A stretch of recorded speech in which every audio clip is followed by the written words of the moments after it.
안녕하세요, 고원장입니다. 지난 영상으로 할 일을 미루지 않고 할 수 있도록 하는 기본적인 방법들을 단계별로 말씀드려 보았는데요. 오늘은 그 방법에 더해서 정말 중요한 내용인 불편한 감정에 대한 회피로 할 일을 미루게 되는 경우에 어떻게 대처하면 좋을지를 이야기해 볼 예정입니다. 또 그럼에도 미루게 될 때 도움이 될 수 있는 추가적인 팁들까지 말씀드릴게요. 불편한 감정에 대한 회피의 수단으로 미루게 되는 게 있다고 앞선 영상에서 말씀드렸는데요. 미루는 대신 그 감정을 직접적으로 다룰 수 있게 되면 회피를 할 이유도 사라지겠죠. 다음과 같이 해보십시오. 감정은 파도와 같습니다. 때로는 거세게 밀려오지만 결국 작게 부서져 사라지죠. 우리는 파도에 떠밀려가는 게 아니라 작게 부서져가는 파도를 지켜보고자 하는 거예요. 할 일을 떠올리면 막막함, 부담감, 불안함이 몰려옵니다. 동시에 미루고 싶은 충동이 강하게 들 때가 바로 그 감정과 충동을 지켜봐 줄 시간입니다. 바로 눕거나 휴대폰을 잡지 말고 잠시만 가만히 있어 보세요. 지금 내 마음속에 막막함이라는 파도가 크게 치고 있구나 라고 관찰하는 겁니다. 감정을 없애려고 노력할 필요는 없습니다. 없애려고 그게 되는 것도 아니고요. 단지 상상 속에서 그 파도를 가만히 지켜보세요. 시간이 지나면서 파도가 잔잔해지는 것을 느낄 수 있게 될 겁니다. 짧게는 5분, 길게는 15분 전후로 감정과 충동에 피크가 가라앉게 될 것을 예상해 보세요. 만약 보고서를 제출할 때 혼나면 어떡하지? 라는 불안감이 엄습한다면 억지로 진정하려고 하지 마세요. 대신 혼잣말로 이렇게 속삭여 보세요. 내가 이 일을 잘 끝내고 싶은 마음이 큰 거지 라고요. 그리고 내 뇌가 에너지를 끌어올리는 흥분 상태구나 라고 재정의해 보세요.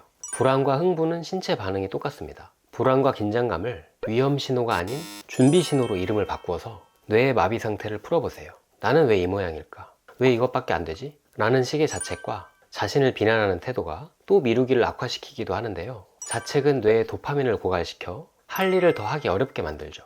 이때에는 의식적으로 자신에게 친절해질 필요가 있습니다. 지금 무서운 게 당연해. 잘해내고 싶은 마음이 커서 그런 거야. 여기까지 고민한 것만도 대단해. 라고 스스로를 다독여 주세요. 마음이 안전하다고 느껴야 뇌는 다시 일을 할 상태가 됩니다. 마지막으로 엉망진창으로 할 권리를 스스로에게 허락하세요. 완벽해야 한다는 강박이 감정의 감옥을 만듭니다. 욕 좀 먹지 뭐. 쓰레기 같은 초안이라도 던져보자.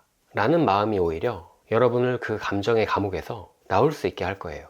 앞서도 말했지만 지금 느끼는 그 불편함은 사실 여러분이 그만큼 잘해내고 싶어 한다는 증거인 거고, 시작하는 행동을 한다는 것만으로 내가 원하는 방향에 큰 걸음으로 다가갔다는 뜻입니다. 불편한 감정이 찾아와서 일을 미룰 것 같은 어느 단계에서라도 이 방법을 적용해 보세요. 그럼에도 여전히 시작이 어렵다면 첫 단계를 더 작게 만들기에 주목해 보세요. 앞서 이야기한 발표 PPT 만들기를 예로 들면 이렇습니다. 5분간 책상 정리하기, 또는 PPT 새 파일 열고 마음에 드는 템플릿 골라두기로 시작 단계를 정했는데, 이것으로도 시작이 안 되고 있다고 할게요. 이때 지금 보고 있는 폰을 내려놓고 5분간 있어 보기가 시작 단계가 될 수도 있습니다. 아니면 누워있는 침대에서 반쯤 몸을 일으켜서 기대어 있어 보기, 그것도 아니라면 덮고 있는 이불을 반쯤 걷어보기, 아예 어둡게 하고 있었다면 미등을 켜놓고 5분간 있어 보기가 될 수도 있는 거죠. 떠올릴 수 있는 아주 사소해 보이고 작은 행동의 변화로 해도 좋습니다. 또 그 작은 단계를 시작하는 것만으로도 나에게 작은 보상을 주는 거예요. 첫 단계를 수행할 장소로 이동 중에 커피 한 잔을 같이 들고 가는 것도 좋은 방법입니다. 여기에 진행 과정들이 중간에 달성되면 더 큰 보상을 스스로에게 주기로 약속함으로써 진행 속도에 관성을 붙이고 완료까지 더 수월해질 수 있습니다. 스스로에게 어떤 보상을 줄 것인지에 대해서는 이전 시간관리 영상에서 다루었던 보상 리스트에서 골라보면 좋겠죠. 꼭 기억하세요. 시작이 안 된다면 여전히 첫 단계가 큰 것이다 라는 것을요. 그리고 이어나가려면 보상 활용이 중요하다는 점을요. 추가적인 팁을 하나 더 말씀드릴게요. 부득이 일을 진행하다가 중간에 중단하고 다른 시간이나 다른 날에 이어해야 할 경우가 있죠. 그럴 때는 이미 하던 관성에 힘입어서 상대적으로 어려운 단계까지는 마무리해 두시는 것을 추천드립니다. 이어하기 수월한 단계 직전에 멈추라는 이야기죠. 그러면 다음에 시작하는 것이 한결 쉬울 거예요.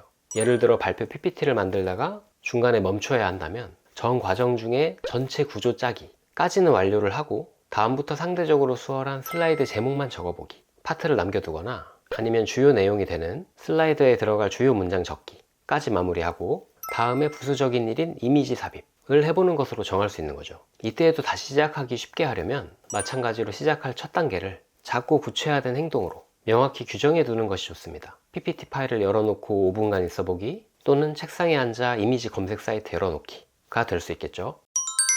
오늘 내용을 보시면서 스마트하신 여러분들은 이미 눈치채셨을 텐데요. 요약해보면 미루는 일을 시작하는 방법은 이런 거죠. 막연해서 시작도 어려웠던 일을 가능한 구체화시켜서 금방이라도 손에 잡힐 듯이 만들고, 또 조금이라도 그것을 진행하는 과정에서 중간중간 보상이 주어지도록 시스템을 만들어가는 것입니다. 회피하고 싶게 만드는 감정들은 중간에 알아주고 다독여주도록 하면서요. 한 번만 해서 잘 되는 일은 없겠죠. 이 내용들도 숙달이 되도록 연습하면서 점점 할 일을 해내는 즐거움과 뿌듯함으로 변화시켜 보시기를 바랍니다. 처음에는 그저 작은 할 일을 하게 되는 것 뿐일지 모르지만, 누적되다 보면 점차 내 삶 전체에서 마음먹은 것을 해낼 수 있다는 자신감과 만족감으로 돌아올 것을 믿어 의심치 않아요. 영상이 도움이 되셨다면 구독과 좋아요 부탁드립니다. 오늘도 평안한 마음으로 쉬어가시고 다음 영상에서 또 만나요.